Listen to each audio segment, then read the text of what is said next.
ডায়েরির শেষ পাতা। জান্নাতুল ফেরদৌস, পর্ব সংখ্যা 2। মেহের সামনে তাকিয়ে ঘোলা ঘোলা চোখে দেখল একজন পুরুষ তার দিকে এগিয়ে আসছে। মেহের আর তাকাতে পারল না। জ্ঞান হারিয়ে সেখানে পড়ে যাওয়ার আগে এক শক্তপোক্ত হাত তাকে আষ্টেপৃষ্টে জড়িয়ে ধরল। কপালে একটা গাঢ় চুমু খেয়ে বলল, তোর কিছু হবে না জান, দেখ আমি এসে গেছি। এরপর অগ্নিদৃষ্টি নিক্ষেপ করলো ছেলেগুলোর উপর। ছেলেগুলো সামনে থাকা ব্যক্তিকে দেখে ভয়ে তাদের হাত পা কাঁপতে শুরু করলো। না পারছে পালাতে, আর না পারছে মুখ দিয়ে কোনো কথা উচ্চারণ করতে। অনেক কষ্ট করে একজন ছেলে বলল, ভাই আমাদের মাফ কইরা দেন, আমরা বুঝতে পারি নাই। তোরা কোথায় হাত দিয়েছিস সেটা তোরা নিজেরাও জানিস না। এবার আমিও দেখব কোন শালা তোদের বাঁচায়। নয়ন সবকটাকে নিয়ে যা। জি ভাই। ভাই তাদের কি? নয়ন আর কোনো কথা বলতে পারল না। সামনে থাকা ব্যক্তিটির চোখ দেখে সে বুঝতে পেরেছে এদের কোথায় নিয়ে যেতে হবে। লোকটি মেয়েটিকে কোলে নিয়ে গাড়ির দিকে অগ্রসর হয়। সকাল 9টা। সূর্যের নরম আলো জানালার পর্দা ভেদ করে মেহরিনের মুখে এসে পড়েছে। পাশের টেবিলে স্যালাইনের ড্রপ পড়ছে টুপটাপ শব্দ করে। নিস্তব্ধতার ভেতরে হালকা যন্ত্রের শব্দ। মুহূর্তে এক পর মেহরিনের চোখ নড়ল। কপাল কুঁচকে ধীরে ধীরে চোখ খুলল সে।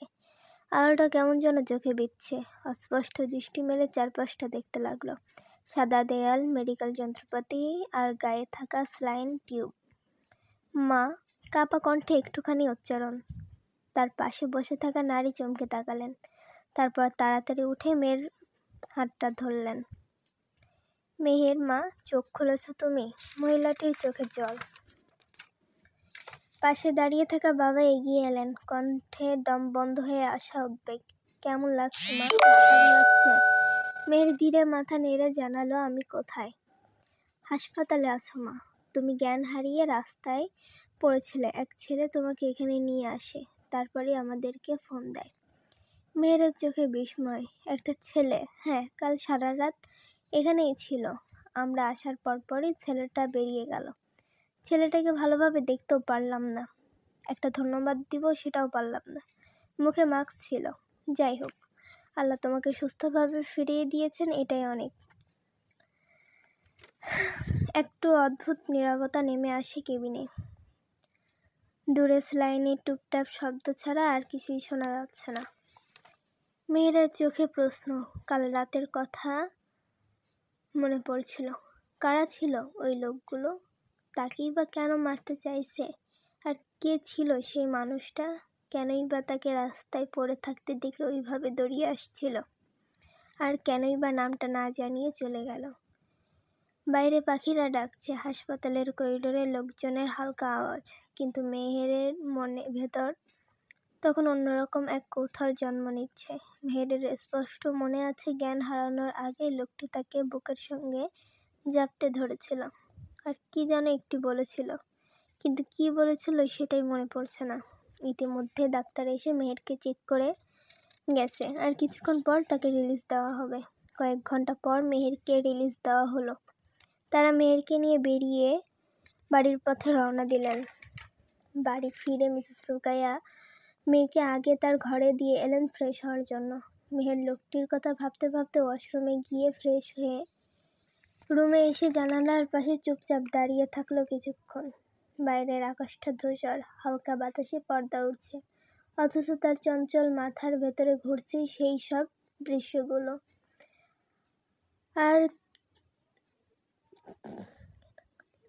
আর সেই রাত্রের কথা।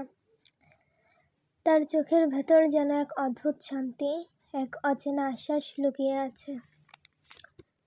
রাত গভীর, কুয়াশার পারদ, রাস্তার আলো ম্লান হয়ে এসেছে। আজ আকাশে চাঁদ কিংবা তারার কোনো দেখা নেই। হালকা কুয়াশায় রাতের আকাশটা কেমন ভয়ঙ্কর হয়ে উঠেছে। রাস্তার সাইডের আলোগুলো ম্লান হয়ে এসেছে। ফাঁকা রাস্তা, জঙ্গলের পথ বেয়ে ছুটে চলেছে একটি কালো সিইউভি গাড়ি, যেটা থামলো বিলাসবহুল একটা 2 তলা বিশিষ্ট বাড়ির সামনে। বাড়িটি বাগান বাড়ি বললেই চলে। গাড়ি থেকে নামলো সেই মানুষটি, চোখে এখনো আগুনের ছাপ। নয়ন নামের ছেলেটি এগিয়ে এলো, কণ্ঠে নমনতা। ভাই, ছেলেগুলোর থেকে জানতে পেরেছি আকবর গ্রুপের লোকেরা। একবার জানতে পেরেছে আপনার দুর্বলতা, তাই ওরা ভাবিকে মেরে ফেলার জন্য এদেরকে পাঠিয়েছিল। কথার মাঝে একটা ফোন আসে, নয়ন চুপ হয়ে যায়। শাহরিয়ান, বাবা। আরিয়ান, কোথায় তুমি? বাবা, আমি একটা কাজে এসেছি। বলো কি বলবে? না কিছু না, তোমার মা চিন্তা করছিল তাই। আচ্ছা, আর বেশি রাত করো না, তাড়াতাড়ি বাসায় চলে এসো। বাবা, আমি আজ বাসায় ফিরবো না, আমার একটু কাজ আছে।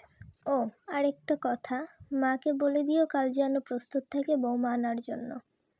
তারপর টুংটাং শব্দ করে ফোনটা কেটে যায়। বাবা মা দুইজনেই একে অপরের মুখ চাওয়াচাই করে হেসে দিল।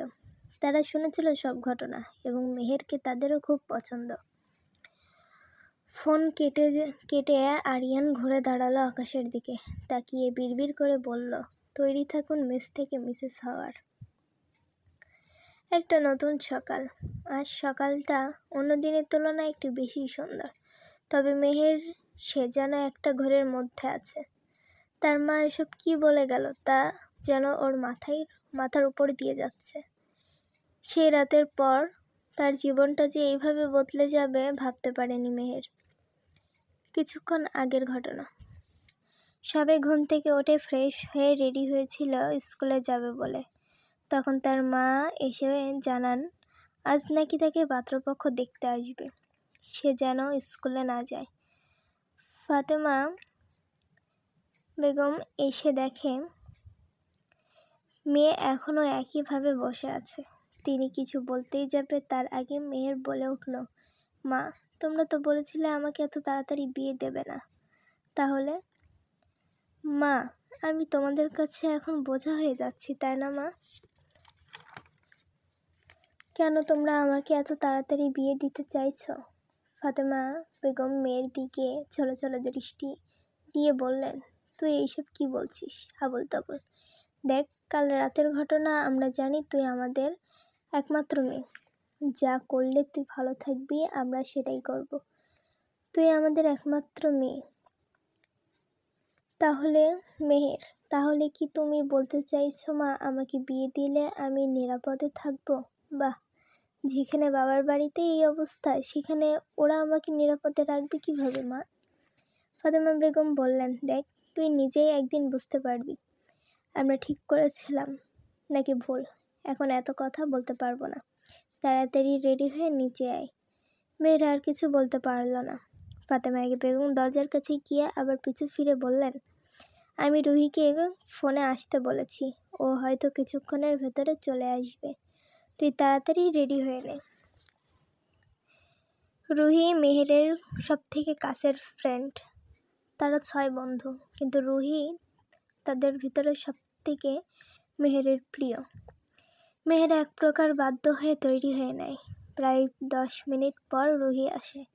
এসেই মেহেরকে জড়িয়ে ধরে বলে, কী রে মেহু, কি হয়েছে? আন্টি এত আর্জেন্ট ডাকলো কেন? আর তুই এভাবে বসে আছিস কেন, কোথাও যাবি? রুহি আর কিছু বলার আগে মেহের রুহিকে জড়িয়ে ধরে কেঁদে যায়। বলে, ওরা আমাকে বিয়ে দিয়ে দেবে রুহি, আমাকে আর রাখবে না, আমি এখন কি করব? রুহি বিস্ময়ে হতবাক, সে কি বলবে বুঝল না। তারপর আস্তে ধীরে জিজ্ঞেস করলো, কি হয়েছে? কেন তোকে এখনই বিয়ে দিয়ে দিবে? আমাকে খুলে বল তো কি হয়েছে? মেয়ের ওর সাথে যা যা ঘটেছে সব কিছু খুলে বলে দেয়। সব শুনে রুহি কিছুক্ষণ চুপ করে থেকে ফের বলে, আচ্ছা মিহু, এসব পরে ভাবা যাবে। আন্টি এক্ষুনি চলে আসবে, এসে যদি দেখে তুই কান্না করছিস তাহলে রাগ করবে। এখন নিজেকে একটু রিল্যাক্স কর, যা হওয়ার তা তো হবেই। আর আমার মনে হয় আঙ্কেল আন্টি যা করছে তোর ভালোর জন্যই করছে। আর তাছাড়া তোকে ওনারা অনেক ভালোবাসেন, এর আগে তোকে অনেক ছেলেরাই ডিস্টার্ব করেছেন, সেই নিয়েই হয়তো তারা তোকে এত তাড়াতাড়ি বিয়ে দিতে চাইছে। মেহের কিছু একটা মনে হলো। মেয়ের হঠাৎ করেই রুহির হাতটা শক্ত করে ধরে ফেলল, যা দেখে রুহি কিছুটা ভয় পেয়ে যায়। তারপর বলে, কী রে, কি হলো? এমনভাবে হাত ধরেছিস কেন? হাতটা তো ভেঙে যাবে আমার। মেহের রুহির দিকে তাকিয়ে বলে, আচ্ছা একটা কথা একটা জিনিস মেলাতে পারছি না। রুহি বলে, কি জিনিস? মেহের আর কিছু বলার আগেই ফাতেমা বেগম এসে বললেন, রুহি, ওকে নিয়ে নিচে এসো, ওনারা চলে এসেছে। যা শুনে মেহেরের বুক স্যাঁত করে উঠল। রুহি তার হাতটা নিজের হাতের মুঠোয় নিয়ে আশ্বাস দিল, কিচ্ছু হবে না, চল। মেহেরের মা চলে গেলেন। এরপর রুহি ও মেহেরকে নিয়ে নিচে নামতে লাগলো। নিচের ছোট ড্রয়িং রুমের ছোপায় বসে আছেন শাহরিয়ার মির্জা, নুসরাত মির্জা ও তাদের ছোট মেয়ে অনিমা মির্জা। তারা বসে মেহেরের বাবা মার সাথে টুকটাক কথা বলছিলেন। এরই মাঝে সিঁড়ি দিয়ে নেমে আসা মেহেরকে দেখে অনিমা বলে ওঠে, ওই তো ভাবি আসছে। অনিমার কথাই সবাই তাকায় সিঁড়ির দিকে। এতে মেহের কিছুটা হকচকিয়ে যায়। এদিকে রুহি মেহেরের কানের কাছে মুখ নিয়ে বলে, কিরে, এ তো দেখছি ভাবি পাগল ননদ। মেহের রুহির দিকে চোখ রাঙিয়ে তাকালে রুহি চুপ হয়ে যায়। ফাতেমা খাতুন মেয়েকে আসতে দেখে তিনি এগিয়ে যান। মেহের এসে মেহেরকে এনে বসানো হয় নুসরাত মির্জার পাশে। মাশাআল্লাহ, মেয়ে অনেক মায়াবতী এবং সুন্দরও আছে। তাই তো বলি, আমার যে ছেলে, ওর যে কাউকে পছন্দ হবে, এটাই তো অনেক। আমি তো ভেবেছিলাম ছেলে আমার আইবুড়ো হয়েই থাকবে সারা জীবন।